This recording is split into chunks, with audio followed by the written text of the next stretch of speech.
کہ ایک عمل کتابوں میں لکھا ہے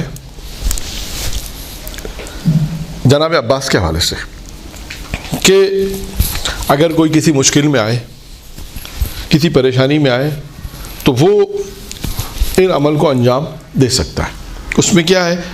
یہ عمل ہے 10 دفعہ یاسین پڑھنے کا،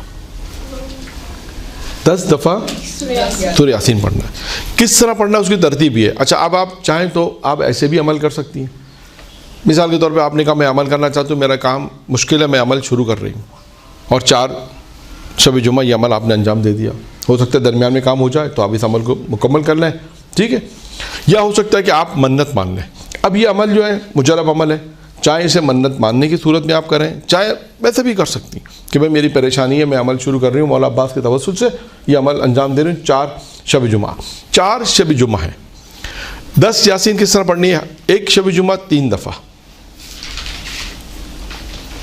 ایک شب جمعہ 3 دفعہ سورہ یاسین، دوسری شب جمعہ 3 دفعہ سورہ یاسین، تیسری شب جمعہ بھی 3 دفعہ یاسین پڑھنی، چوتھی شب جمعہ 1 دفعہ یاسین پڑھنی ہے۔ تو کتنی دفعہ یاسین ہو گئی؟ 10 دفعہ، 3 3 6 3 9 اور 1 10 مرتبہ۔ 10 مرتبہ سورہ یاسین پڑھنے کے بعد آپ کہیں یہ میں جناب عباس کی نیابت میں پڑھتی ہوں اور اس کو ہدیہ کرتی ہوں ان کی والدہ جناب ام البنین کو۔ آپ دیکھیں انشاءاللہ تعالیٰ آپ کا یہ عمل جو ہے آپ کے مشکلات کو حل کر دے گا۔ تو یہ مجرب عمل ہے، کتابوں میں لکھا ہے کہ جناب عباس کے حوالے سے کہ انشاءاللہ اس عمل کو آپ انجام دیں۔ باقی مختلف عمل جناب عباس کے حوالے سے مجرب عمل ہے۔